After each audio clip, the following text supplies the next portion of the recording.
region here.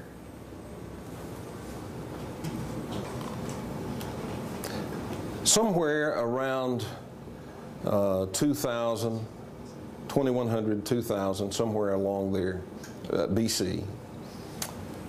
Another group of people arose. Oh, by the way, the Akkadians are Semitic. The Sumerians are not. But another group of people arise, and they're called the Chaldeans or the Chaldees. And so they take over all of this area, all of the former Akkadian Empire, and they extend their influence and rule all the way across over into here and down into what is today, we call it Israel and Palestine.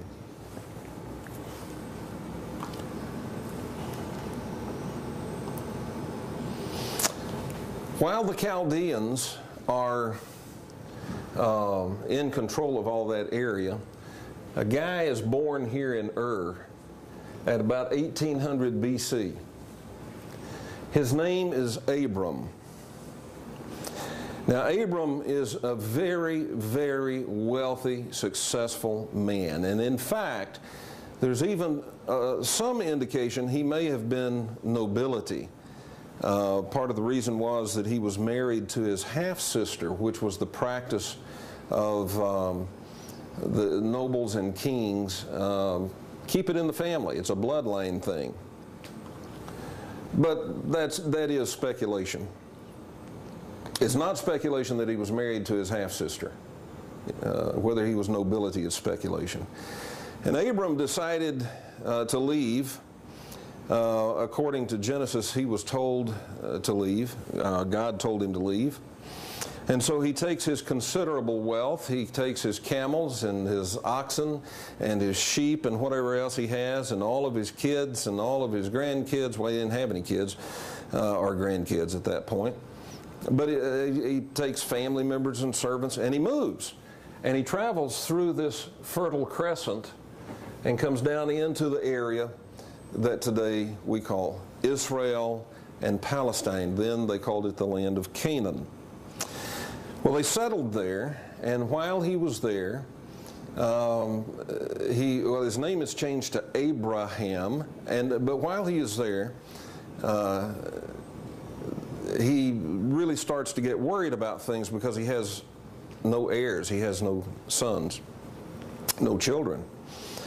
And he's an old guy. And so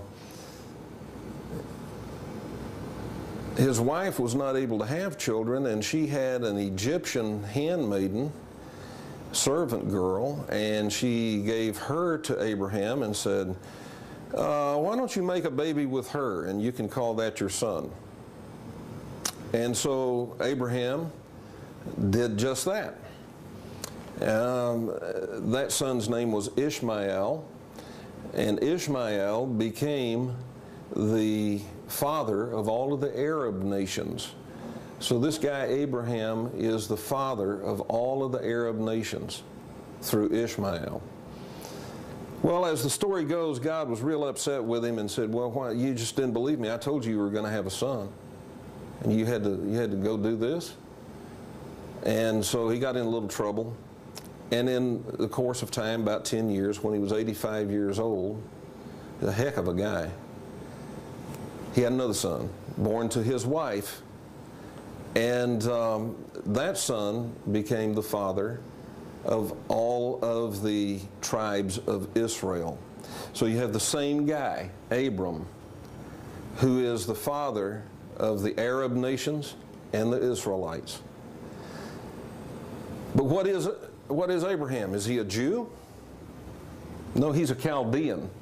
He's from Ur of the Chaldees. And when he gets his family over here and gets all his possessions over here, and he's prospering and everything's going wonderful, and then his son grows up and he needs a wife, right? Well, he doesn't allow him to marry any of the local girls. He sends servants back across to Ur to get a girl to come back over here to be his son's wife. Do you think when the Sumerians were here and then the Akkadians took over, Do you think that the Sumerian culture had any impact on the Akkadians? As a matter of fact, it did. All of the Akkadian gods, the carvings and everything, exactly the same as the Sumerians.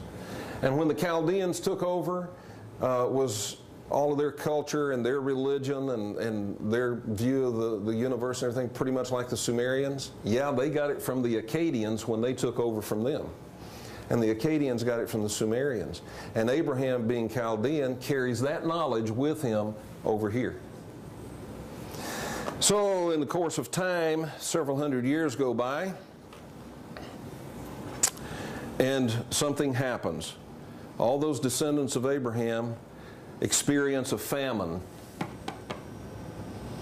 and they're starving to death. And so you know the story, I guess. They went across into Egypt to buy food. And I won't get all into that story. It's a very interesting story.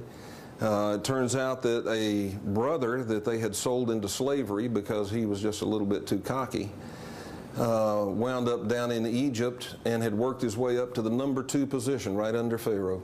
And he was running the whole country. Anyway, they all moved to Egypt. And now they're farming and they're prospering and everything's fine. And then a Pharaoh comes along who doesn't know Joseph, that brother that was sold into slavery, doesn't know anything about him, doesn't care. And he just sees these people as a workforce, so he enslaves them and has them making bricks. You know, the Egyptians like bricks, right? They build everything with bricks. And so they're down there for 400 years, around 400 years. And then, as the story goes, one of their number, a guy by the name of Moses, was raised as a son of Pharaoh. They found him floating in the river, didn't know really what he was or where he was from, but Pharaoh's daughter raised him. He was raised in the palace. He was raised according to all the education and technology and religion and everything of the Egyptians. But he comes of age where he knows that he's not an Egyptian. He finds that he is one of these people. He is, by this time they are called Hebrews. And by the way, the word Hebrew, do you know where that comes from? It's from Hebairu. And it means nomads, wanderers, those who pass through. That's what it means. So he takes up the cause of these slaves and leads them out of Egypt back to the land they had left when they came to Egypt. All right? It's Moses. That's the way the story goes. So there he is. Now again, I'm going to tell you, it doesn't matter whether Moses wrote Genesis or not. Not for this seminar, it doesn't matter. It only matters to theologians. But if it's not Moses, it is someone from that group that wrote it because of the details they wrote of their Exodus, and there's just too many details, and it's written in ancient Hebrew. It's someone or several of these people generated this book, Genesis. But again, I'll stipulate to it being Moses, doesn't matter, but whoever it was is a descendant of Abram who came from Ur. We've gone full circle now. They're coming back into this land, and Genesis is being written, and these are people who came from Ur the Chaldees. What are these people genetically? Chaldean. Where did they get their information and knowledge of the cosmos? It came from here with Abram when he came over here. Do you think he just suddenly turned his mind off and forgot everything he'd ever learned? He brought it with him. And it was passed down, and now it's coming back in the book of Genesis. There is the genetic link to Sumeria. It's not a philosophical link. It's not a literary link. It's a genetic link. Now this has nothing to do with the seminar. I just thought you might, interesting aside about Moses. What you see here is a picture of Michelangelo's sculpture of Moses. Okay? Now, In Exodus, it says, Exodus chapter 34, it says, "And it came to pass when Moses came down from Mount Sinai with the 2 tables of testimony in Moses' hand, when he came down from the mount, that Moses wist not or did not know that the skin of his face shone while he talked with him." Well, where it says the skin of his face shone, the Hebrew word is karan, and it doesn't mean shone. It means horns. He had horns on his head. Just an interesting aside, the Sumerian gods had horns. And if you look at a close-up here, you can see of the Michelangelo's Moses, he's got horns on his head in that sculpture. All right, are you ready? I told you, I warned you. If you didn't listen, it's not my fault. I warned you. If the first session rocked your boat, I told you during the break, go get your life jacket. You ready? All right, here we go. In the beginning, before day 1, this is in Genesis chapter 1, verse 1. And by the way, if you're not familiar with this way of notating things, that's Genesis chapter 1, verse 1. In the beginning, God created the heaven and the earth. That's King James. Your more modern translations say the heavens and the earth. And there's a reason for that. It is because it is plural in Hebrew. All the way through Genesis, you're going to find where it suits them for it to be plural, they'll make it plural. Where it suits them for it not to be plural, they'll make it singular, even when it's plural in Hebrew. All right, so before day 1, what happens?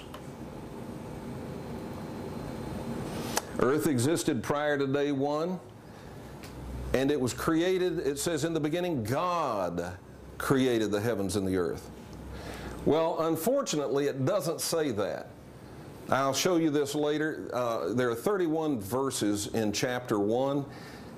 This word God appears 32 times.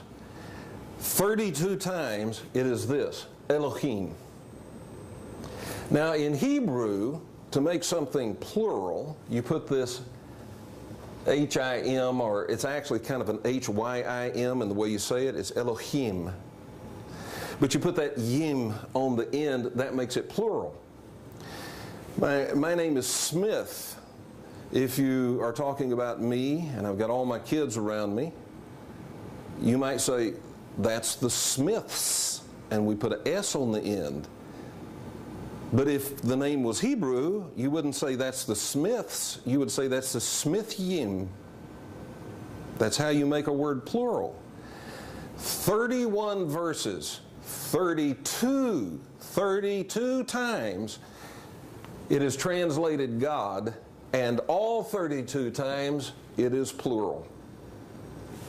So the gods, in the beginning, gods created the heavens and the earth. In the beginning, I told you, I just put this here for comparison so you can see it. In the beginning, God created the heaven. Now, this is the King James Version, by the way. I use that because that's what so many people carry. But, I mean, there's like, 1,000 different versions.